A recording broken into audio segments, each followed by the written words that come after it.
All right. We continue our discussion. We reached today the climax of the discussion on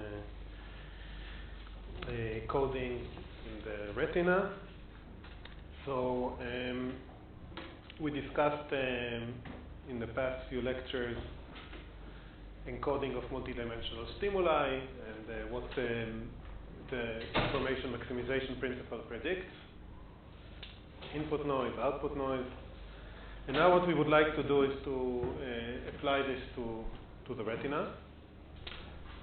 And the first thing that we need to discuss when we're discussing the retina, or coding in the retina, is the statistics of the inputs. So these are the statistics of visual stimuli, and typically people talk about natural stimuli as a concept that describes the statistics of the actual images that an organism encounters. But it turns out that visual stimuli in the natural world have very, very salient characteristic features, and I want to discuss them. So,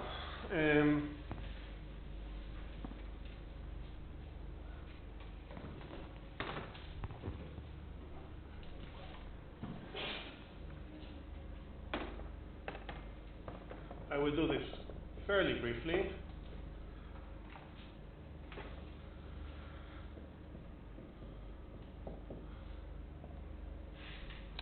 So the first thing is that, so what is the stimulus? The stimulus is the light intensity as a function of position. It's not really position because what our eye is measuring is the light intensity coming from different angles. But we will look at this as position. I will not write it as an angle. So there's an intensity as a function of position. But the first thing that which is very important to do is to take into account what we already know, that the retina normalizes by the ambient light intensity. Otherwise, there would be huge differences in light intensity across different conditions. And so typically we might look at something like what I will call S of x, which is the intensity at position x divided by the mean intensity.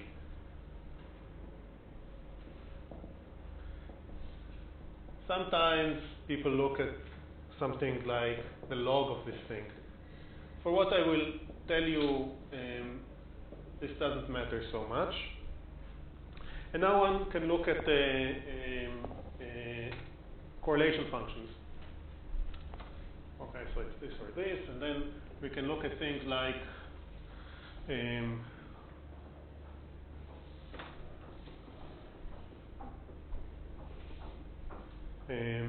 let me call that G. So G in general is a function of two positions. This would be S of x prime minus S of x S of x prime. And the question is, what can we say? What can we say about this quantity? And are there some features that you can expect in it?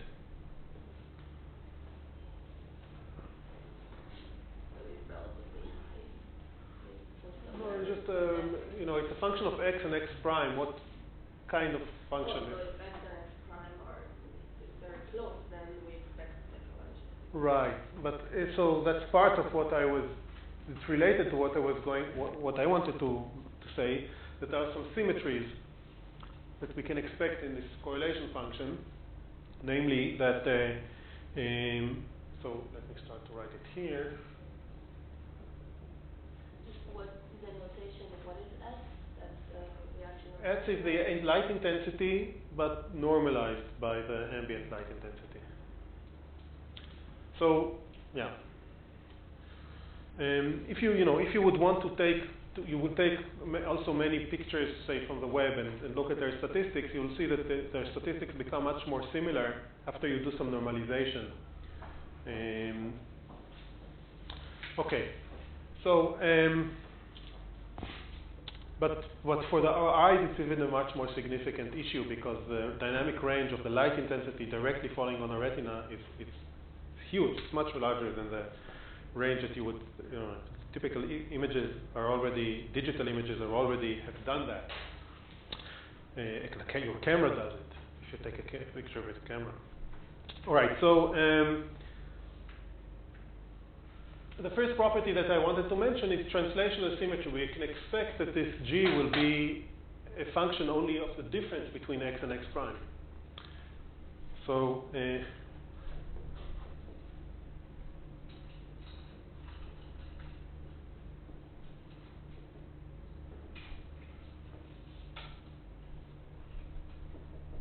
and this is a very, very precise property of natural images. There is one aspect of the way our visual system works that slightly breaks the symmetry. From our point of view, x and x prime are positions on the retina. Now, we fixate on some objects in the visual scene, and so our fixation, where we choose to fixate, depends on features of the image. And therefore, there are some features in the image that we tend to fixate on more than others, and that means that there might be some difference between the correlation function between the center, a position at the center of our fovea, and something a little bit to the right, and something in the periphery, because there are some special statistics of the image conditioned on the fact that we're fixating on it. But that's a weak effect. We'll ignore it. Now, so let's imagine that this is true. And again, it's a very good approximation. It's true. Then there's a consequence to that if we look at the same correlation functions in Fourier space.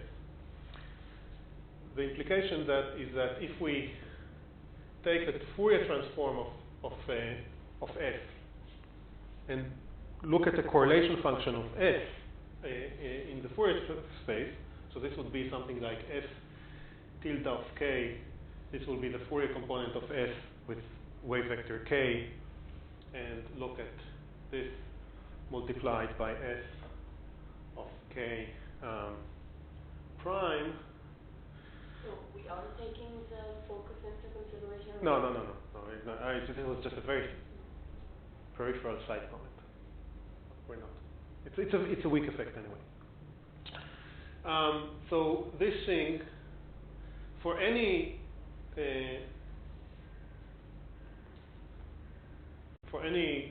field or S that obeys this property, it will also obey the property that in Fourier space, if we take the Fourier transform of S, then S of k prime is only what I can do.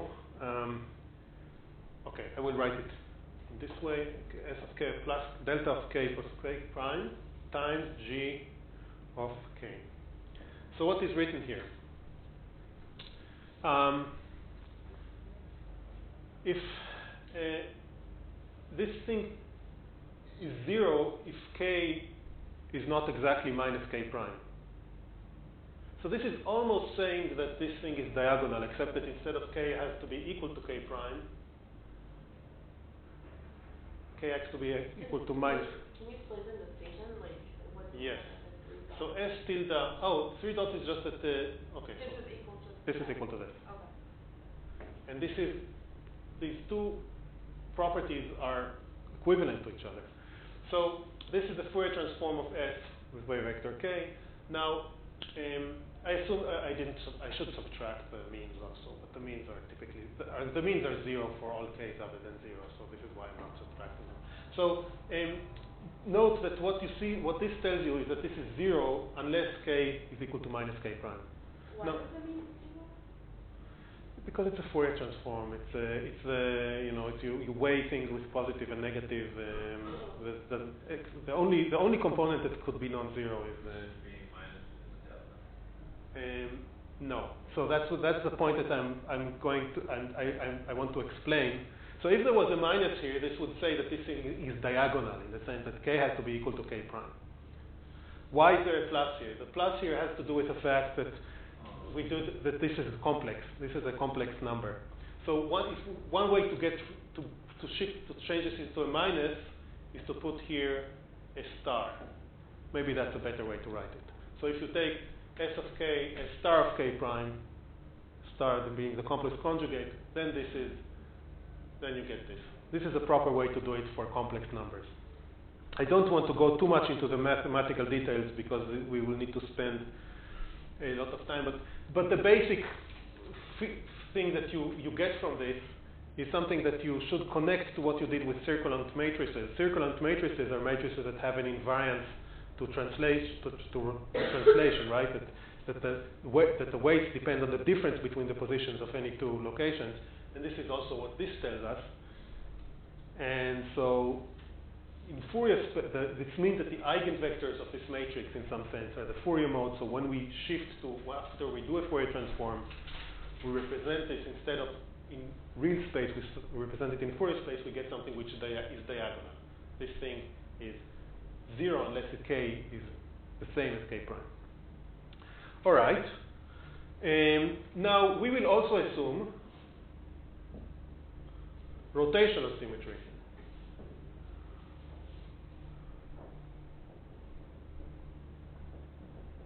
Meaning that g of x is g of, depends only on the absolute magnitude of x. So now I'm already representing g as a function of the difference between two positions. But now I'm saying more that in addition to the fact that it's just a function of the difference, it's just a function of its magnitude. Now rotational symmetry, it's less obvious that it exists in the natural world because there are some specific axes in our natural world, the ground versus the sky. There are some perhaps preferred orientations, typically at least, if our head is pointing upwards, if we're vertical, then there are some, certainly in this room, there's no rotational symmetry. There are many lines which are horizontal and vertical and less lines which are diagonal, but also in the natural world there is no perfect rotational symmetry, but it's a fairly good approximation, and that's what we're going to assume. Why the notation there? G of a vector equals to G of a scalar? Sure. Yeah, strictly speaking, so it's a function. What I mean is that this is a function only of the magnitude of the vector. This is what I mean by... The norm. Yes, the norm of the vector. The norm of the vector. This is what I meant, sorry. Now it's clear? Okay. Relatively clear later. Okay. Okay, so now I want to tell you about some additional, more surprising features. And you can try it out if you wish by taking some images and looking at them and doing some statistics. So once you acknowledge that, you can imagine taking, even a single large picture and kind of looking at all the positions which have the same distance between them and looking what is the correlation between their intensities. And look how this looks like as a function of the distance. So it turns out that this is even worse than the previous one.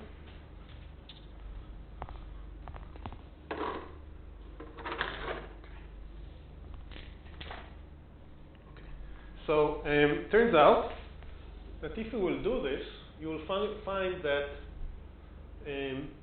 this function follows a power law. So if you would plot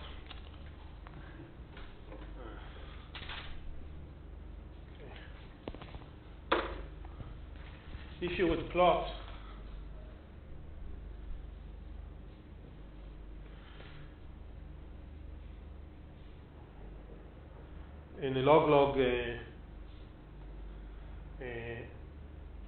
on a log-log axis g versus x, it will follow the line. So a very good approximation. So you would measure some point. They will all follow the line, and the slope of this line is denoted by minus eta. So this means that g of x goes like x to the power minus eta. So this is what we call a power law, right? It's a power law. And it turns out, I will not prove it now, that this is completely equivalent to saying that if we take the Fourier transform,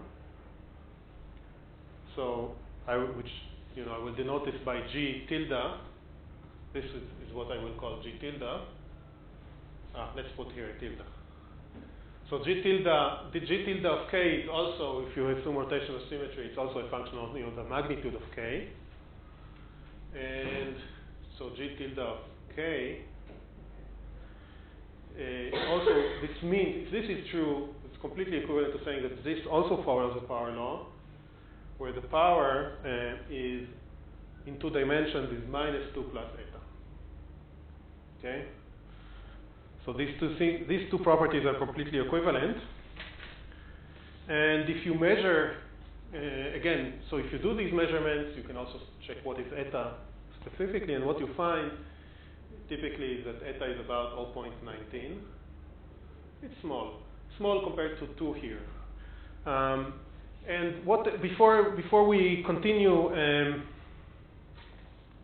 to use this, I want to discuss very briefly why it might make sense that correlation functions in natural images follow power laws. So what is special about the power law compared to, say, an exponential decay is that the power law doesn't have any characteristic scale in it, right? You could not tell, if I tell you that something goes like x to the minus eta, or k to the minus 2 plus eta, there is no specific special k. I mean, if you would rescale x, it would still follow the same power law, right? Why would it make sense that natural images have scale invariance? So scale invariance means that if you rescale x, you still see the same kind of, you blow up, you zoom in, you zoom out, you see the same, essentially the same statistics. Why would it make sense that natural images have this property?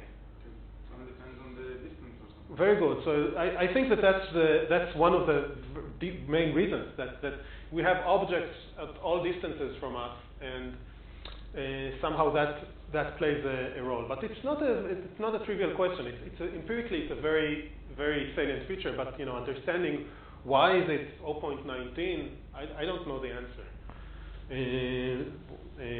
Okay. Anyway, to summarize the parts that are what is important for the rest of today's lecture is that if we, due to translational invariance,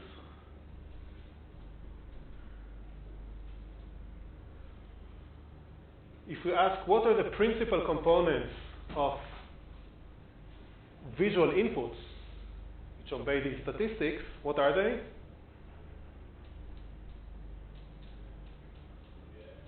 The Fourier functions, the principal components.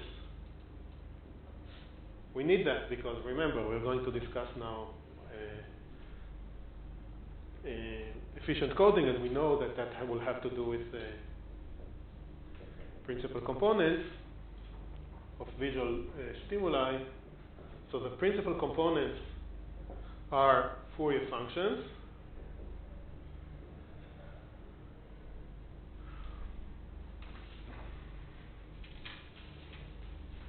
What are the Fourier functions?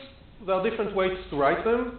Often, the most convenient way to do it is to write them as complex functions of the form e to the ikx. But we know that this can be written also as cosinus kx. So this is a dot product between the vector k and the position x, plus I sine x. And if we take another Fourier function with the same magnitude of k but opposite direction, this is equal to cosine of k dot x minus I sine of k dot x, which means that by combining these two functions, we can also generate the real valued functions, non-complex valued function, cosine and sine if we want. So just a reminder. And essentially, these are the principal components. And the eigenvalues are these numbers, the g of k. The eigenvalues are Rg G tilde of k, and I already told you how G tilde of k behaves. Question is the eta or about Computational. Yeah. Yeah. What does it do? Okay. So I'm just saying, if you would measure this correlation function, this is what you do, it's fine, with eta equal to 0.19. Okay, the eta is fine. What is the other thing? Here? This is the number 2. Why? Oh, well, you need to do this as an exercise. You need to prove that if you have a function that has this property and you take its the S, has this property, and you take the Fourier transform, you will get a correlation function that looks like this. I will not prove it. There's the 2 here. Okay? Maybe we should give it as an exercise, or in the exam. Anyway, but look what we need for discussing efficient coding is all here, because we now know what are the principal components of visual stimuli. These are the Fourier components. When you write E times a vector, you mean like in each form? This is like the dot product? Yes, this is kx times well, x is a 3-dimensional vector, so 2-dimensional. Sorry, 2-dimensional. So kx, kx times x plus ky times y. It's the vector. So just what's the vector here? Maybe. Factor. For each, so for each k, we have a different function, right? Okay. For each choice of a vector k, you have a different function, and each one of these functions is a eigenvector of the correlation matrix. And what I'm saying is that actually, for the discussion of efficient coding, we have all that we need, because we know that what are the principal components. They are Fourier functions, and we know what are the eigenvalues. We have them here. Okay, so we will use that. There is one assumption. There is one another aspect that we should discuss, and this is whether natural images are Gaussian. Because in our theory, the theory that we developed, we assume that the stimulus is Gaussian, and in fact they're not. Okay, I will not go into that now, but I just mentioned that they're not. So we will see that if we use our theory for efficient coding, which assumes Gaussian stimuli, we will predict well what the retina is doing, but we can also ask what is efficient coding which takes into account the non-Gaussianity of visual stimuli, and I will not have the time to do it today, but maybe in some special lecture during the break. If you take into account the non-Gaussianity, this can lead you to some other predictions which actually match the structure of perceptive fields in the visual cortex. All right, so now let's take all this and use this for our discussion on the retina.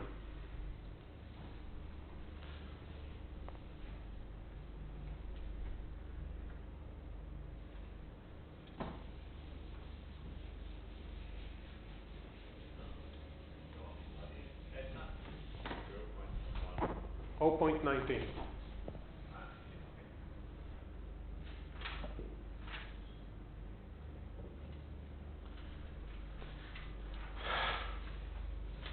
Okay.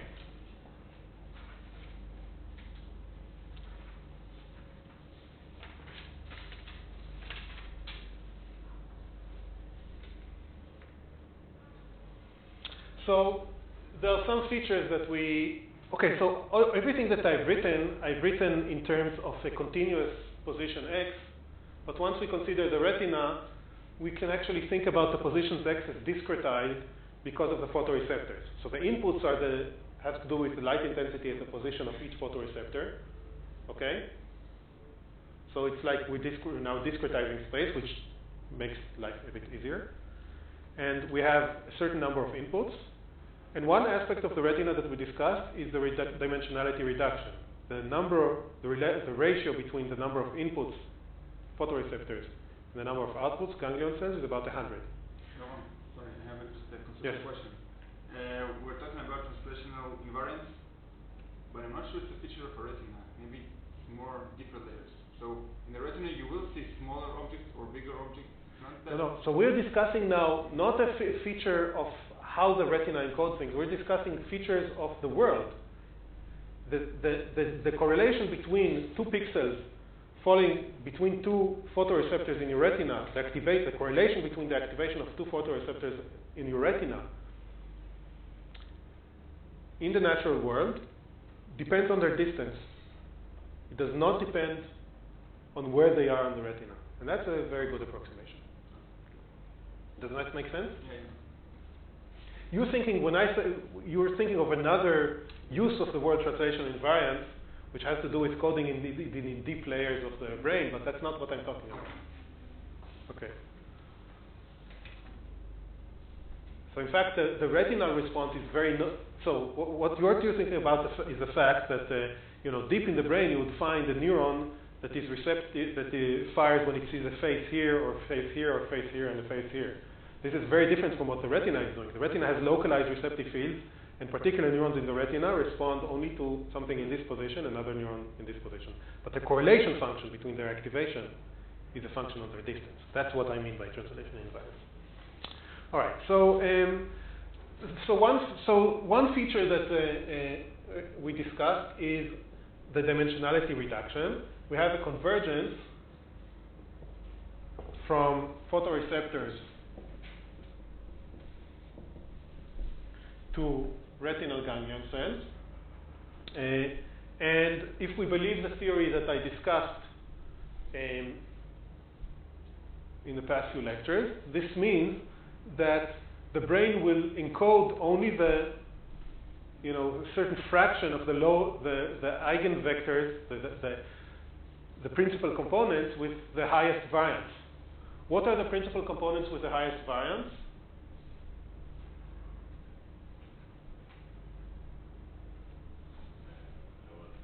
The lower frequencies, because this is a decreasing function of k. Okay, so we can expect encoding only of lower spatial frequencies.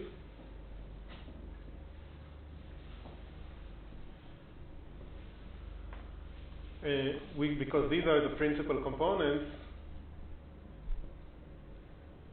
with highest variance.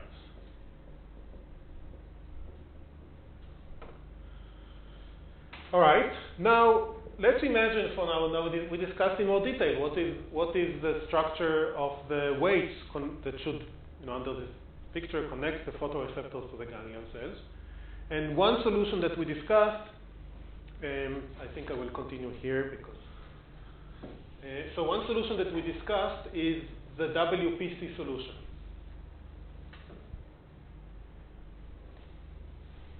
So if the retina would work according to the WPC solution,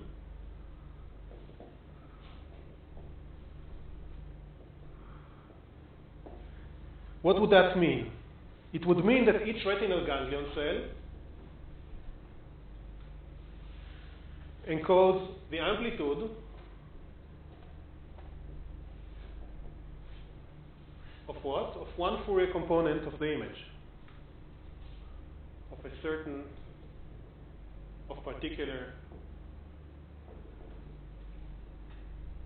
Fourier component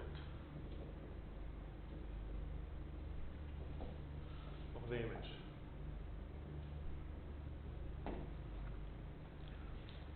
Is that what the retina is doing?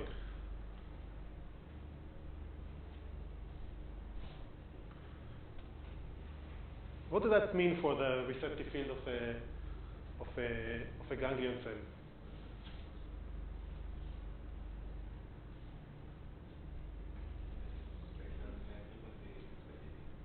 Yes, but moreover, what would it mean? in terms of the shape of this receptive field, or the structure. It's what? Exactly. So if a ganglion cell, if each ganglion cell would need to compute the Fourier transform of the image falling on the whole retina, it would need to be innervated by all the photoreceptors in the retina with oscillatory weight, right? But that's very different from what we know retinal ganglion cells are doing. The receptive fields of retinal ganglion cells are localized. They cover only a small part of the retina. So this is certainly not what the retina is doing. Right? So again, if this is what the retina was doing, each ganglion cell would get input from all the photoreceptors with weights which are an oscillatory function of their position. That's not the situation. That would mean, so if the retina would implement the WPC solution, the receptive fields would be Fourier functions covering all photoreceptors.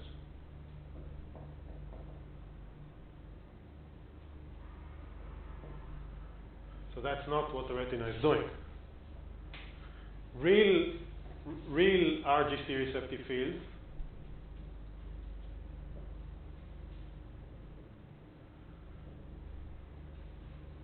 are localized. And also we know that there is translational symmetry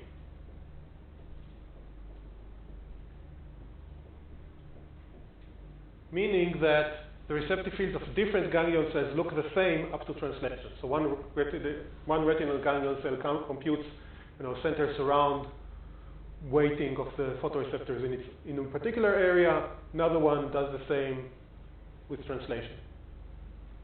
So the question is whether this, which is what we know that the retina does, is that compatible at all with what our theory of efficient coding can predict? So it turns out that the answer is yes. Remember that we don't have to, our theory doesn't say that we have to use the principal component, the WPC solution. There is still a freedom to apply to this a unitary matrix. Okay?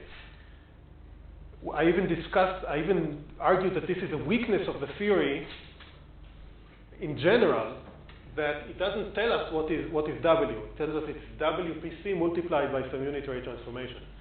But now when we discuss the retina, we are very fortunate that we have these properties because these properties constrain W. And as I will elaborate on next, once we require the receptive fields to have these properties, this tells us uniquely what W should be. We can choose W in such a way that it will adhere to these properties and be the WPC multiplied by a unitary transformation. Okay, so and then there's a unique solution.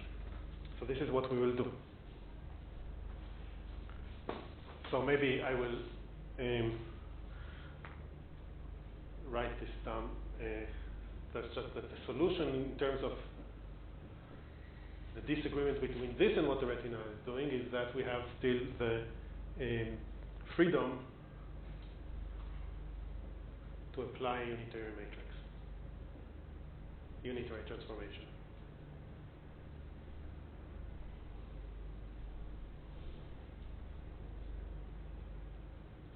Okay. I'm going on time.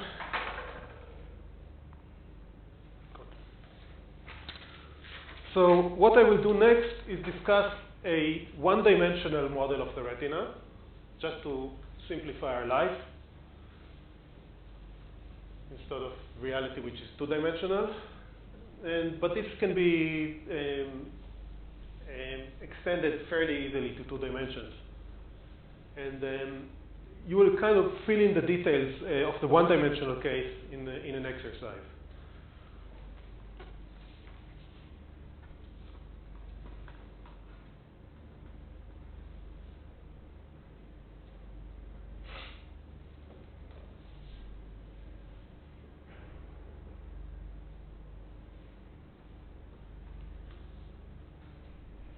So our model will be that we have n inputs.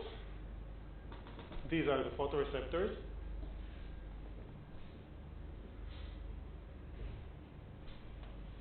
And they project to M ganglion cells, retinal ganglion cells. In principle, the weights can be from anyone to anyone, but we will want some features in these weights that they are localized and that the way this neuron connects to all these neurons is the same as the way this neuron connects to all the photoreceptors up to translation. So this is our matrix, Wij transpose, where this is J and this is I. And I'm going to assume, for simplicity, that the ratio between n and m is an integer. Again, this makes our life easier. One can relax this assumption, but it just the math is more is less elegant. So I'm going to assume that n is equal to m times some number p.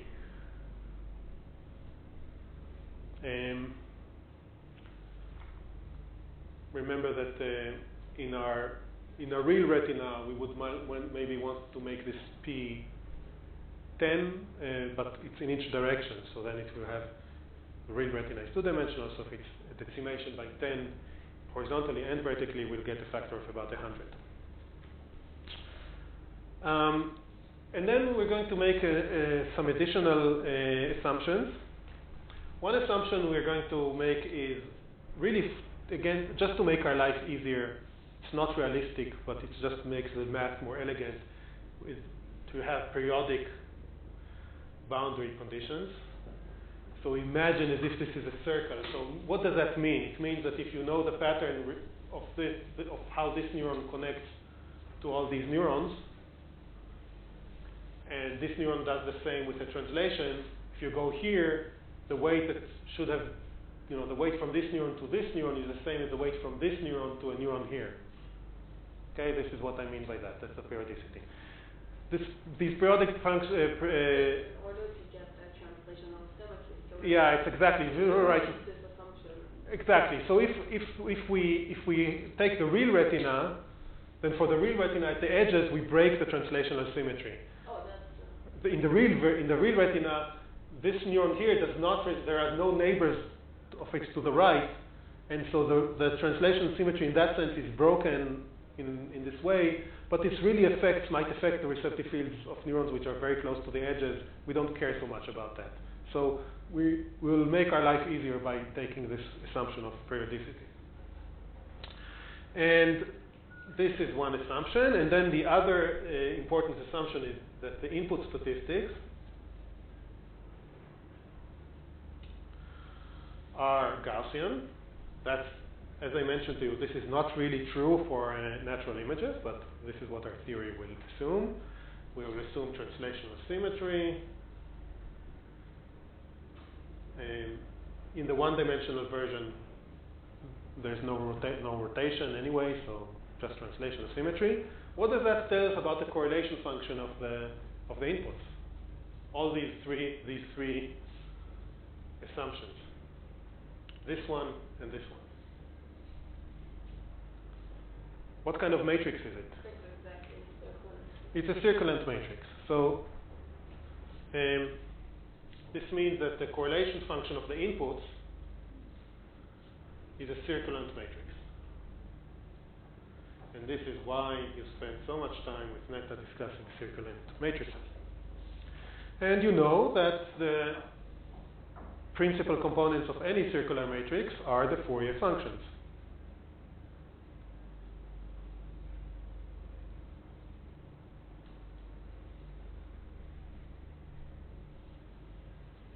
Here it's Fourier vectors. We discretize, so it's not a function of a continuous variable. It's a function of the position along the discrete position along the vector of photoreceptors.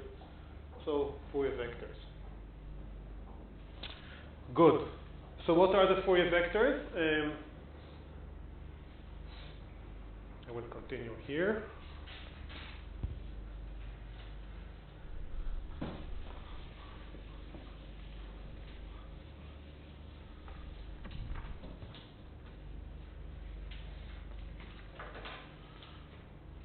So the Fourier vectors, we can write them down explicitly.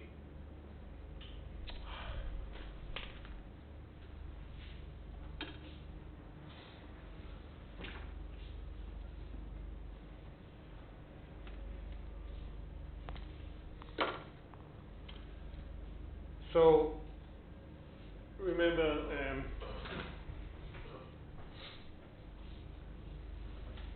we have the index I,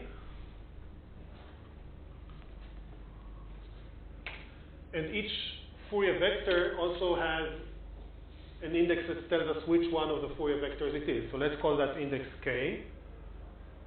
Now k is just an integer.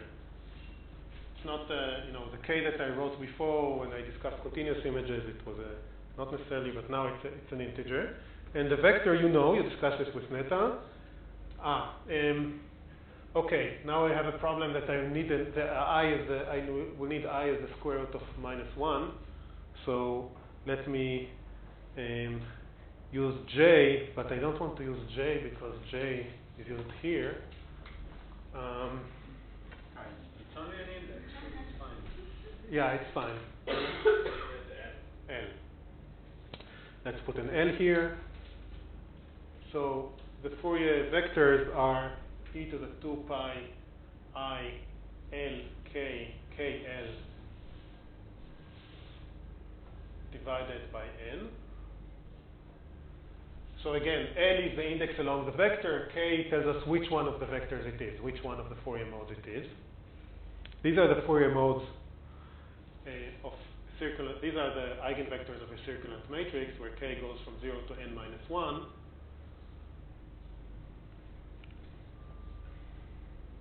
And one thing to note when we discuss discrete Fourier transforms and these vectors is that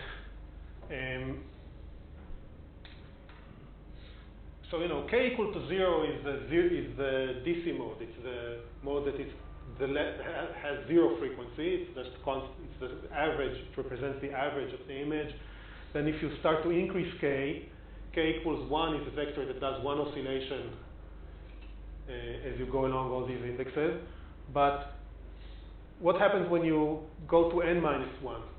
So n minus 1 is actually if you would replace k by k plus n or minus n, you would get exactly the same function here, right? If you add to n k or subtract from k n, you get the same function. So k equals n minus 1 is really the same as k equals minus 1. So it's a bit funny that this has to do with the discreteness, because on discrete points, okay, so if you have discrete points, you cannot distinguish between a frequency of 0 and a frequency which is so large where you go back to the same value at each one of these points. This is why this is true. And so as you increase k, you can think, so k equals 0 would be a constant vector. The first Fourier mode would be something that makes one oscillation. Now, as you increase k, you get more oscillations, but at some point, it's more convenient to think about it as if you're reducing the number of oscillations, because k equals n minus 1 is the same as k equals minus 1, which is really also one oscillation. It just will be at an opposite phase, at a different phase. So it will also be k equal minus 1 will be something like this, depending on whether you look at the real part or the imaginary part. So it's like the cosine k equals 1 and k equals minus 1 together generate the cosine and the sine with one oscillation.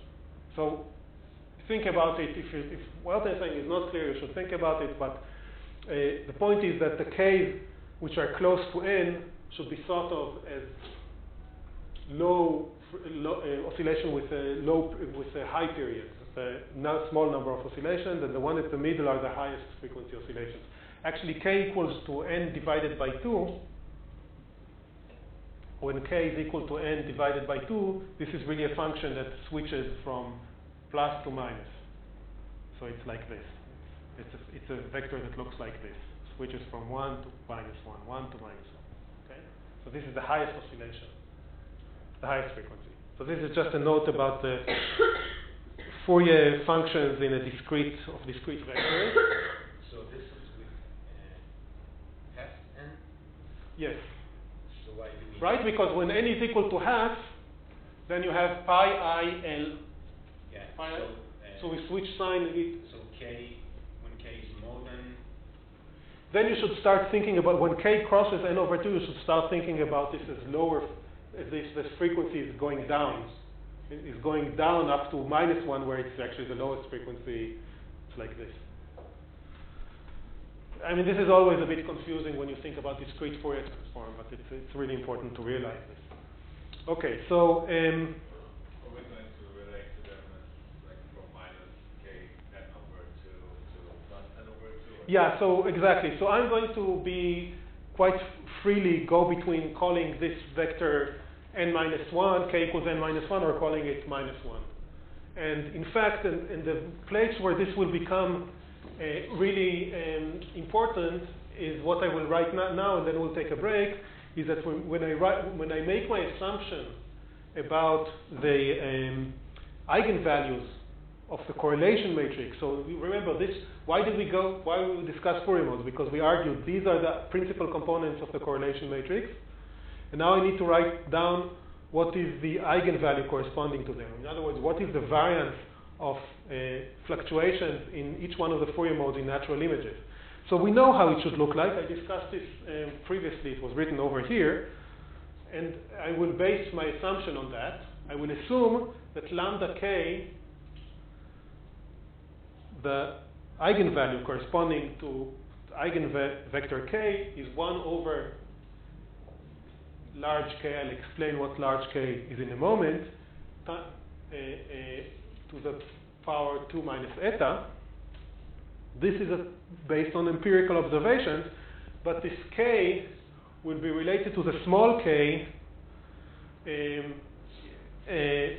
as follows. So k will be small k when k is between 0 to n divided by 2, say minus 1, and it will be k minus n when k is between n minus over 2 divided by n minus 1.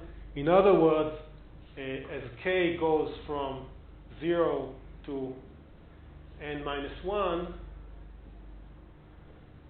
large k goes from 0 to n over 2, and then minus 1, then it's n over 2, and then it goes back to n over 2 minus 1 up to minus 1. So I'm thinking about all the eigenvectors over here as representing low frequency. From this side is representing low frequencies just as much as these are representing low frequencies. There are some delicate points in this that I will not go into, but it all has to do with the fact that there is an ambiguity when you discretize. When you take a continuous function, discretize it, there is an ambiguity between different frequencies. Again, these frequencies, you cannot distinguish between this and the frequency. This is so high that you complete an oscillation between this point and this point. So it makes sense for us to think about the modes, again, about these modes as low frequency modes. And these are low frequencies, and in the middle you have the high frequency modes. Okay, so all these are assumptions. We now have all the ingredients. We have the theory. We have the correlation matrix. It's circulant, so we know that the eigenvectors are Fourier vectors. We made our assumption based on empirical observations about what are the eigenvalues, up to a prefactor here, so which I didn't specify. So this is a parameter, but we know how the eigenvalues depend on the eigenvector, and therefore we know what is the principal WPC solution. I will write it down after the break. we still need to see whether we can apply to it a unitary transformation such that we will obey the properties that I wrote previously, that the receptive fields are localized and translation invariant, meaning that the receptive field of this neuron, the weights connecting this neuron to the photoreceptor array, look the same as the weights connecting this neuron to the photoreceptor array up to a translation. So I will show you that by appropriate Wien transformation we can achieve that. Okay, so yeah, let's take a break.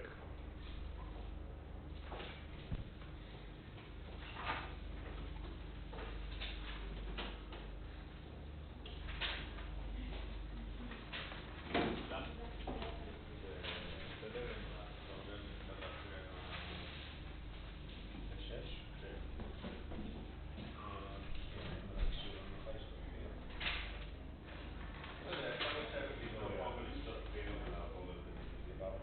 הצלחנו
All right, so let's make use of all the machinery that we have and see what the theory tells us. Shall we put the delete?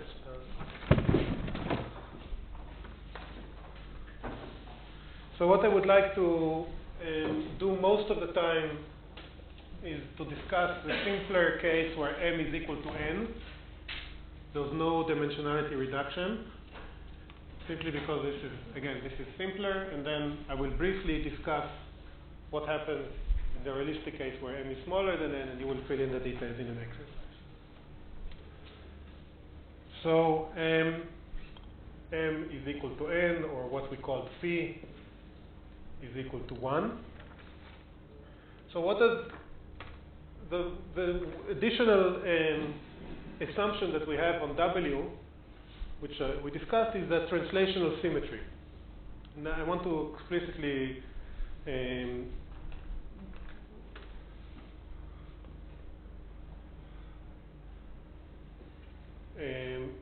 state what it means for W.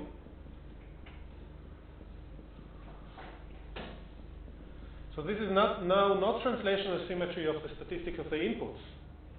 Now we assume something about the structure of the receptive fields. What do we assume? We assume that Wij transpose is really just a function of j minus I. Right? Up to, of course, modulo n. Because we have the periodic boundary conditions. In other words, the matrix W has what structure? If let's write the first row of W, this tells us how the first neuron, so now the number m is equal to n. This tells us how the first ganglion cell connects to all these neurons. And our assumption is that the way the second ganglion neuron connects to all the neurons is the same up to a translation. So the next row will look like this: W0, W1, Wn minus 2, and here we will have Wn minus 1, and so on.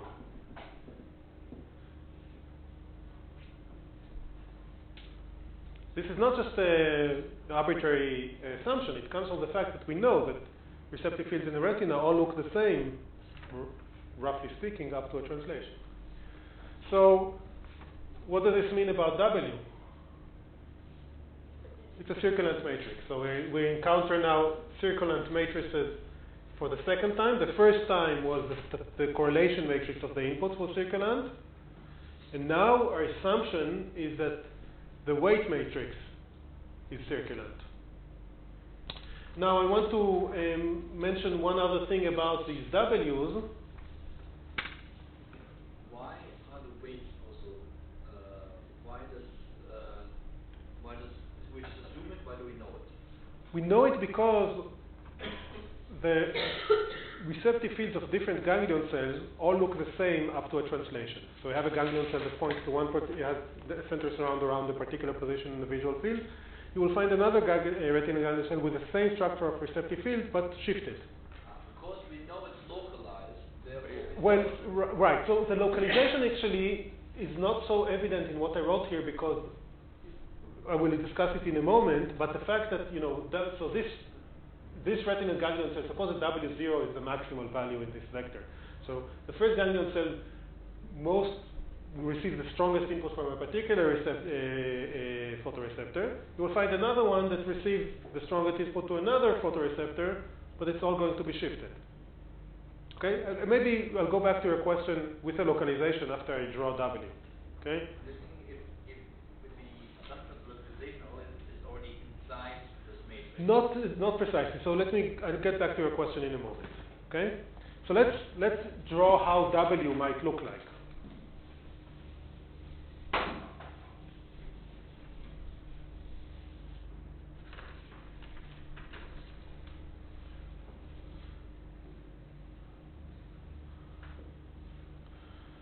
So W0 kind of represents, so again, remember our retina now has the same number of photoreceptors and ganglion cells, so in front of each photoreceptor, there's a ganglion cell.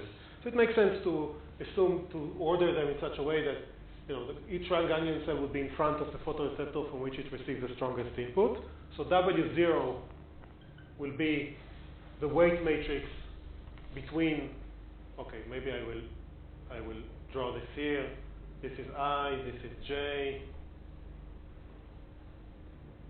This will be W0. This will be W1. This will be W2. So W0 is some number, and W is in general, how might it look like? If it has a center surround structure, then it will look something like this.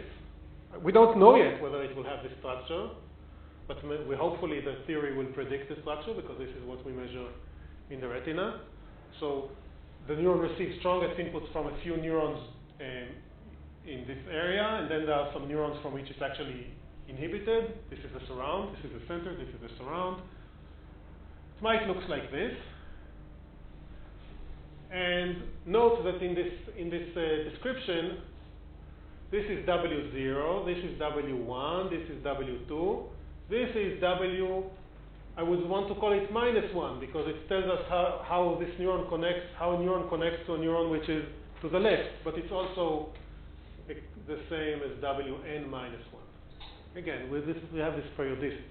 So this is what you should have in mind for what these W's represent. They tell us the connection between a ganglion cell and the photoreceptors just in front of it, the one next to it, the one next to it, both of them. This is what we want because we know the retina. It didn't come out from the model yet. Not yet. That's absolutely true. So for now, this vector W could be anything. We don't know yet how it looks like. But the translational symmetry, this structure means that if I will look now at this ganglion cell, it will have the same set of connections to the photoreceptors, just shifted by one. And this is coming from the fact that, again, we know that in the retina, we have the same structure of receptive field occurring over and over again, just with shifts. Okay? Are we only going to predict the on center and not the off center? No, we're going to predict everything. Didn't we say that there are This could also be shifted around here. So this could also be shifted. Yeah, so this could also have just a center. Well, let's go on and see what the theory tells us. didn't we say that we have more types than some? Oh yes, so we're really predicting some subtypes. I don't know if some of you went to the talk by a guest here who was a candidate who was talking about the retina. He mentioned the fact that there are actually in the mouse retina there are direction selective cells. So these are obviously not the cells that we're talking about now. Primate retina, it's not yet clear whether there are such direction selective cells or not. Some people claim that there aren't, so some reasons to believe that they do exist. Anyway, but these are really the most abundant types of cells. The ones that we are predicting are typically if you find a cell in the retina, it will have a center surround or center. All right, so this was just really just some kind of hamchasha, visualization of how W might look like, but we don't know yet how it should look like based on the theory. This is something that we assume, this translational structure. Once we assume that, we can make use of everything that you did with Neta, because we know now that any circulant matrix has a particular structure. It's a simpler structure if you do a Fourier transform, which means that if we take W transpose and apply from the right an inverse Fourier transform,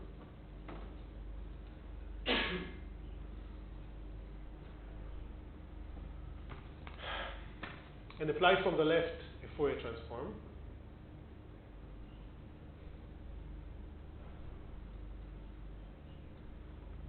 let me explain the logic.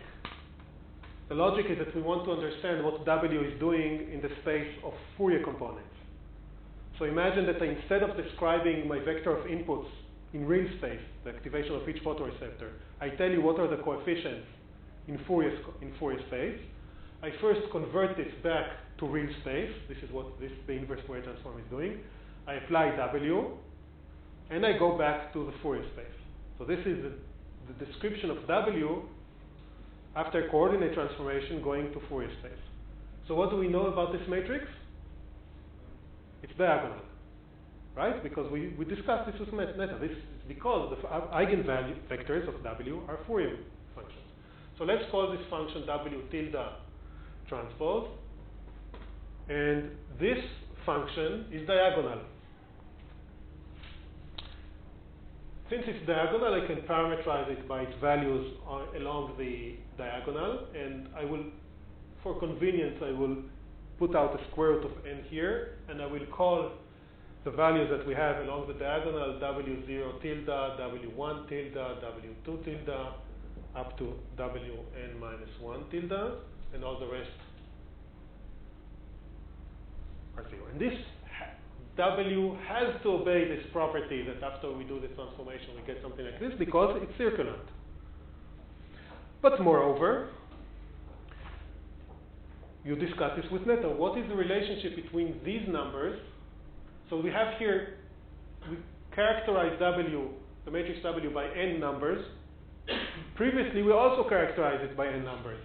These numbers, right? Once you know these numbers, this determines all the numbers elsewhere on the matrix because of the circulant property. So what is the relationship between these W's and these W tilde? The Fourier transform one of the other. This is another mathematical aspect that you discuss with Netta. So the W tildes are the discrete Fourier transform of W. But now I'd like to write the same equation also in the following way, that W transpose, which is, this is the weight matrix that we're looking for. This is a connection between the photoreceptors to ganglion cells. I can write it as U times W tilde transpose U transpose. Right? So in other words, if I want to know what this matrix is doing to the photoreceptor inputs, I can transform them into Fourier space by use transpose, apply this matrix which tells us what happens in each mode, and go back to real space. But, okay, so this now is Fourier, n by n. This is inverse Fourier, n by n, and this is diagonal.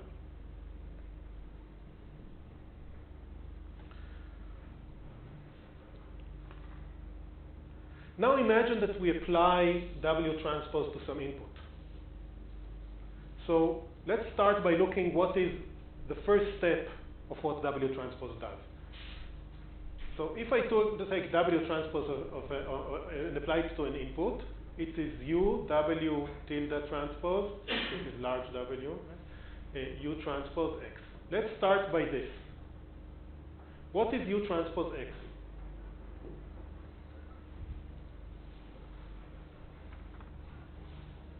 And X is a vector. What is U transpose X?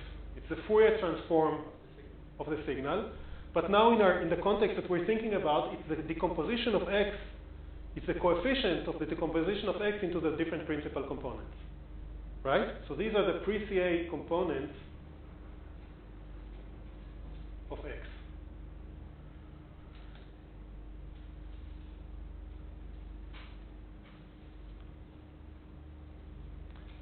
So you see now that W tilde transpose times U transpose, what does it do to the input vector? It decomposes it to the principal component, it extracts from it the principal component coefficients, and then it multiplies each one of them by some number, right? And this is what the WPC solution is supposed to do, right? And then we have a unitary transformation. Remember, that's allowed. The theory tells us that we're allowed to do something like this, to decompose into the Fourier components, encode each one of them separately, and then apply a unitary transformation. The requirement that W has this particular structure tells us what the unitary transformation is.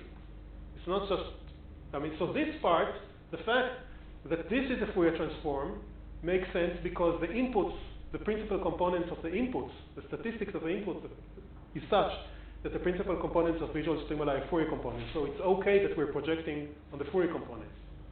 But luckily for us, also this unitary transformation here exactly generates the type of receptive field that we need.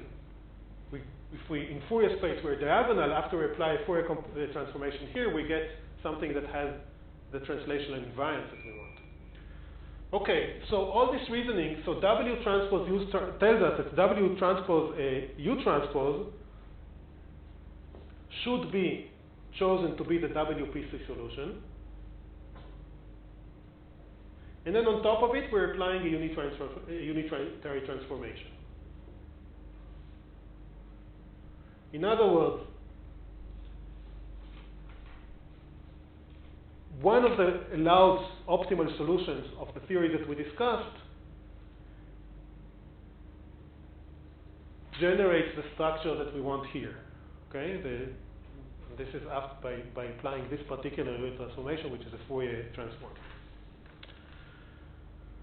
But that then tells us that if this is a WPC solution, it tells us that the W tilde should be the square root of alpha I that the theory predicts. The W tilde i's should be the square root of alpha I from the theory of the WPC solution.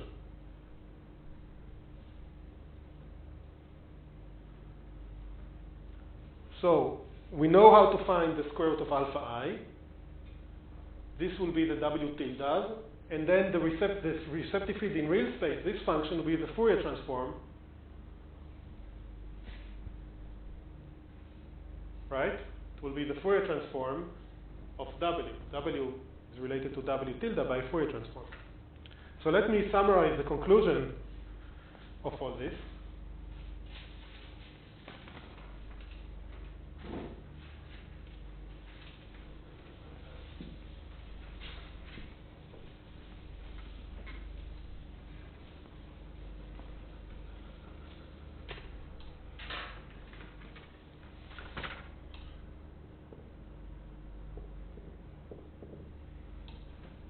If I want to predict the receptive fields of retinal ganglion cells,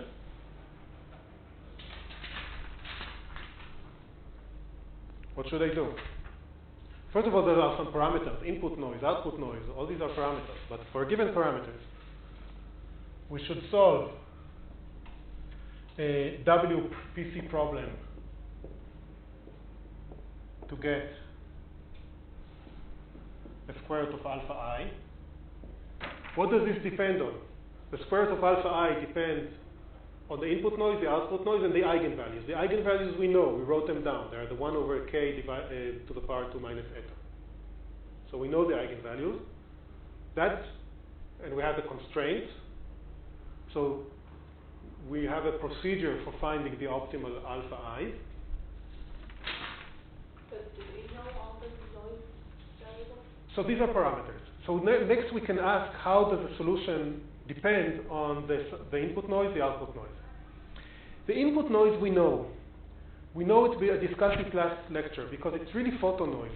It has to do with the intensity of the background, the intensity of the image. In some sense we know it. Okay? So we can it's like from the ambient average light intensity, we know what is the noise of the activation of each photoreceptor. Yeah, but that's the input noise. That's the input noise. The output noise is a parameter that we vary. Experimental But variable? Right. So that's one variable that we will need to fix to all the responses of the retina. That's true. The output noise. And it's also important to remember that to some extent this is a caricature of reality. I mean, we have many idealizations in our models. So the output noise somehow represents the fact that there's noise in the activity of ganglion cells, but ganglion cells are not Gaussian, continuous, generate a continuous output, they're spiking. So nevertheless, we can play this game and see how much it allows us to predict features of the retina. Okay, but let's continue. So we can solve to get the square root of alpha I, and then all we need to do is to Fourier transform this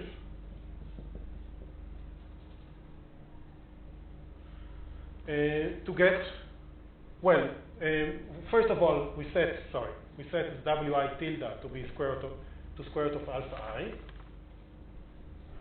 I'm leaving here some space because there's a delicate point that we need to discuss in a moment. And then we can Fourier transform to get Wi. So this will generate a prediction for the structure of the receptive field. It means you insert Fourier transform, right? Yeah, I guess so. This is a discrete, yeah, that's right, inverse. Okay. There is a delicate point here, which is that actually there is a freedom to make each one of these weights. So this is a real number, but for now the Wi are complex numbers. Now it's a bit more complicated because we know that the receptive field should be real, and I will kind of gloss over it. I will just say it in words. It means that Wi has to be the complex conjugate of Wi minus I. Okay? Maybe I will write it down. Wi has to be Wi star minus I star to get real Wi without a tilde. So we should really think about each Wi and W minus I as a pair. Also with tilde, right? Tilde, yes. We should each think about these two as a pair, and both of them have to have this amplitude, but we actually, this is all we need to get real Wi, and there's complete freedom to choose the phase here. So in principle, we can choose a phase as we wish, and each one of these choices will give us an optimal solution from the point of view of information maximization. So this looks very bad because it means that our theory, I was arguing that the fact that you have translational invariance breaks the huge number of solutions into and picks one of them. It doesn't. There is a freedom to choose the phase for each one of these i's. And so we need to evoke another assumption in order to know what are the best phases to choose. So not to each one of the i's, to half of them. Because yeah, to half of them. Absolutely. To half of them. Yes. I think I made something before that. Yes. We initially said that we have some freedom to choose a unitary matrix to change it to keep still the same information. Yes. And then we chose the explicit use to be also a inverse Fourier transform because of the actual data that we have. So because it has this. So you're talking about this unitary such, because this one has to be. If we didn't, this one well, is for the but this one, what it does is that it actually generates receptive fields which all have the same shape up to a translation. And this is something empirical. We know that all the receptive fields in the retina look the same up to a translation. Okay? So that's empirical.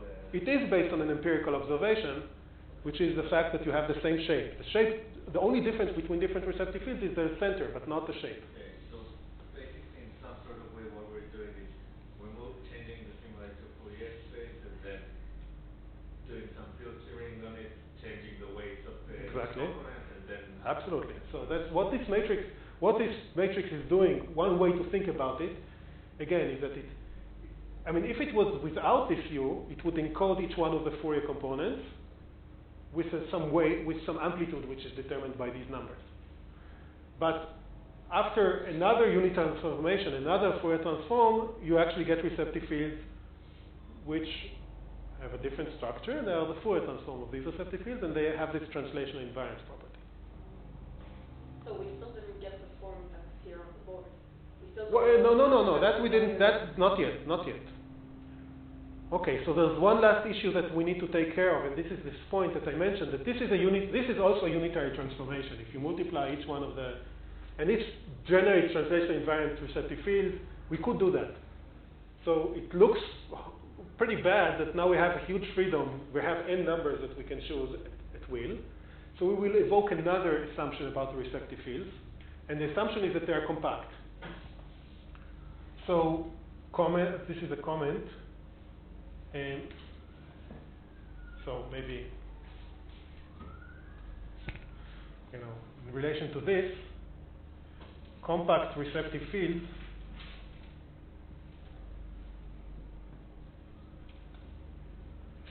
if we want to choose, these phases such that the receptive field will be as localized as possible. Okay?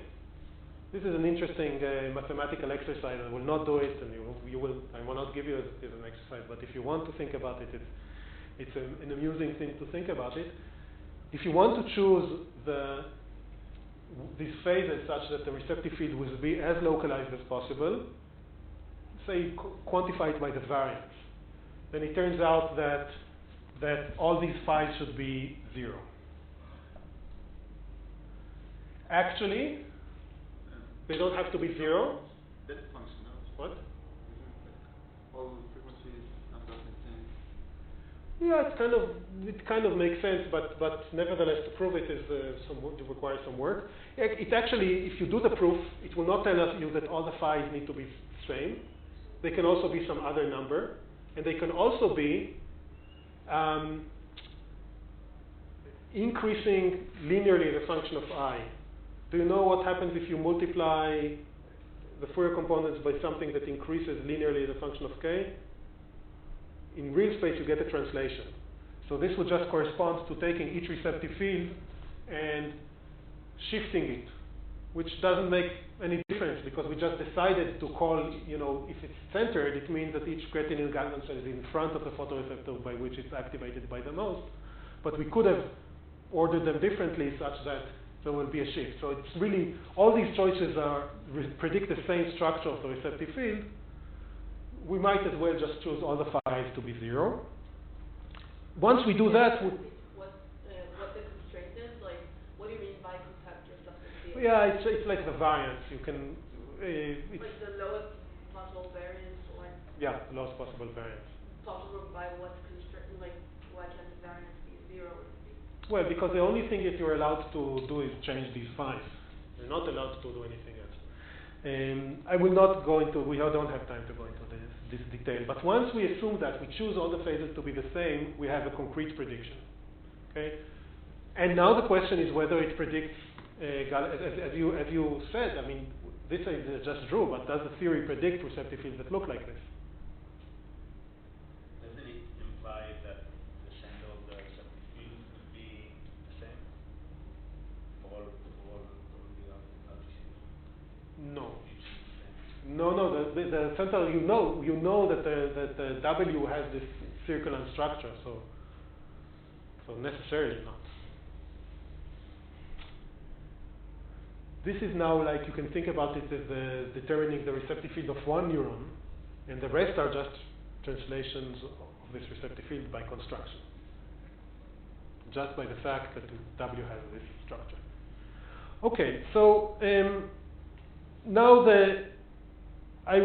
you have to do the math to solve this problem for the specific lambdas that we discussed that go like 1 over k to the 2 minus eta. See what the alphas that you get are, do the Fourier transform, and look how the receptive fields look like. I will show you an example in a few minutes. I just want to mention one thing that we still didn't do, and this is that m is smaller than n. So we discussed the case where m is equal to n. And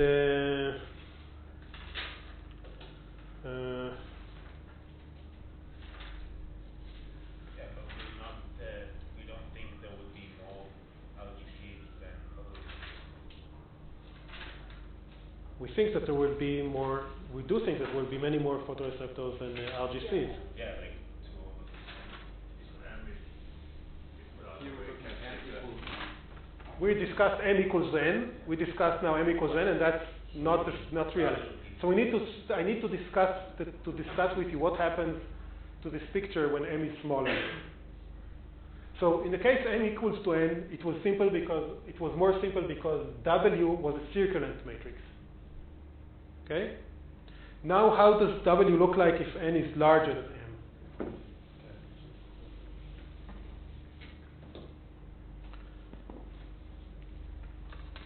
So if n is equal to p times m and is larger than m, or in other words, p is larger than 1, what can we say about the structure of W transport? So now you have n inputs and you have m outputs. And let's still write down the receptive field of the first neuron as W0, W1, blah, blah, blah, up to Wn minus 1. What would make sense for the receptive field of the second neuron? To assume.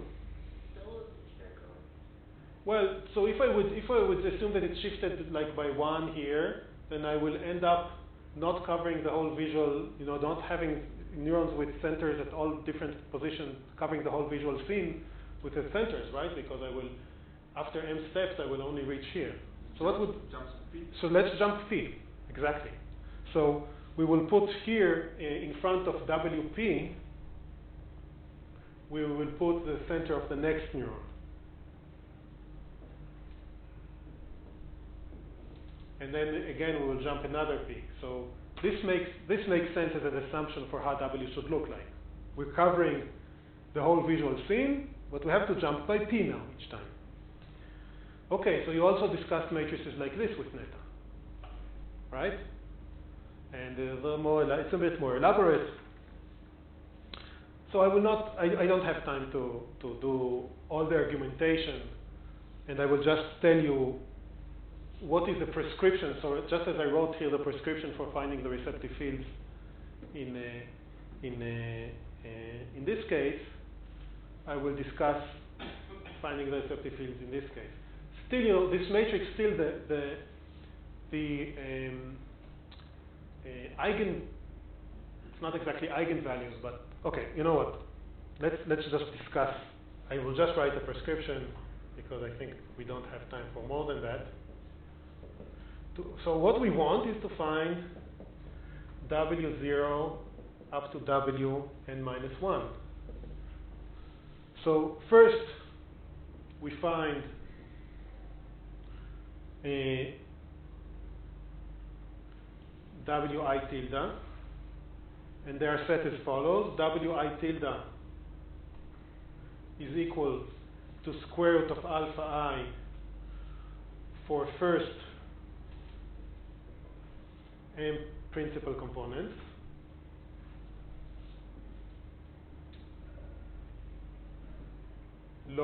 These are the lowest frequencies.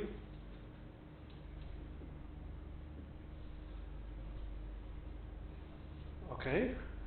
And then W tilde I is equal to 0. We set W equal tilde I to equal to 0 for all the others. And then we just Fourier transform this, or inverse Fourier transform this,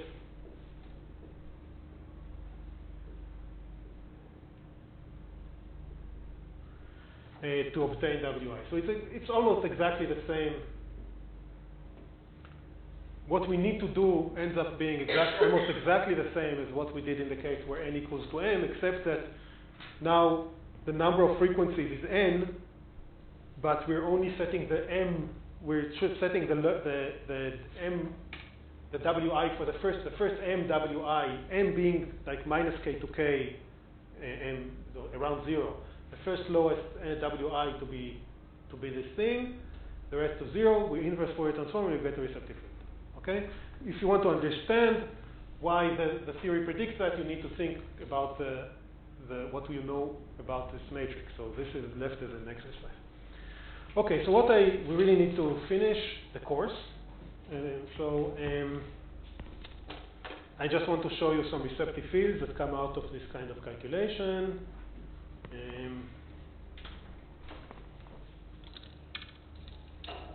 And the theory predicts more than one thing. First of all, it predicts the receptive fields. In addition, it can predict perceptual thresholds. So we didn't talk about this in detail, but the theory tells us how much information the visual end up being represented about each one of the Fourier components. So you can deduce from that what would be, if you have some strong background, what would be the minimal, after the representation which is chosen by the system, what would be the minimal perturbation by a Fourier mode that a subject would be able to discern, because it has to be such that the consequence for the that the signal coming from this input will be sufficiently strong compared to the input and output noise. So again, I'm not going to go into this detail, but I do want to show you the receptive fields. If I will manage to operate this.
So what I'm going to show you is results from some MATLAB script. I'm doing it in 2 dimensions, not in 1 dimension. So it's a generalization of what I discussed here. The number of neurons in each direction is 200. This is this n that you see here. So it's actually 200 by 200 inputs. P here is actually, seems like it's set to 1. So this is, I forgot to check that. Okay, we can try to play with it. Let's first run it with p equals 1, and then we'll see what happens when p is equal to larger than 1. So what I'm going to first show you is a prediction for a large input noise. This parameter here, epsilon, is the input noise, and it's large. This, okay. So here's the receptive field that you will get.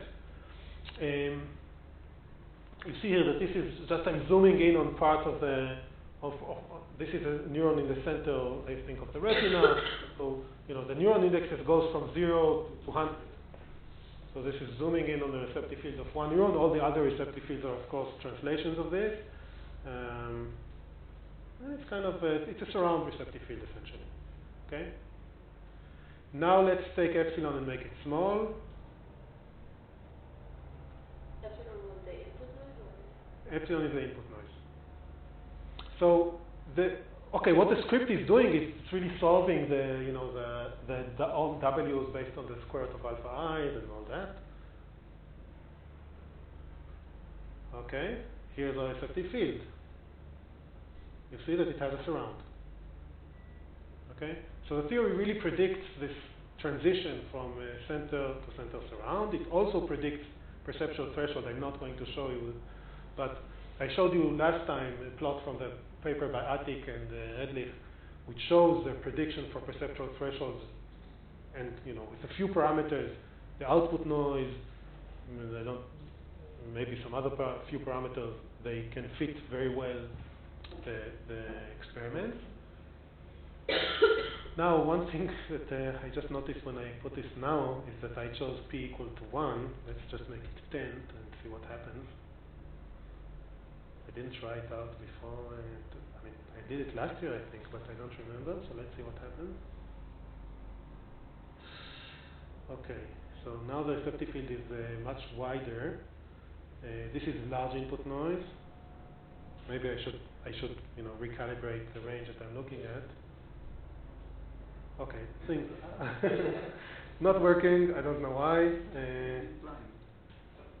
But I prepared this script 2 years ago, and this year I didn't look at it, so I don't remember. Maybe I'm just doing something wrong. In any case, for p equals 1, you got the transition that I discussed.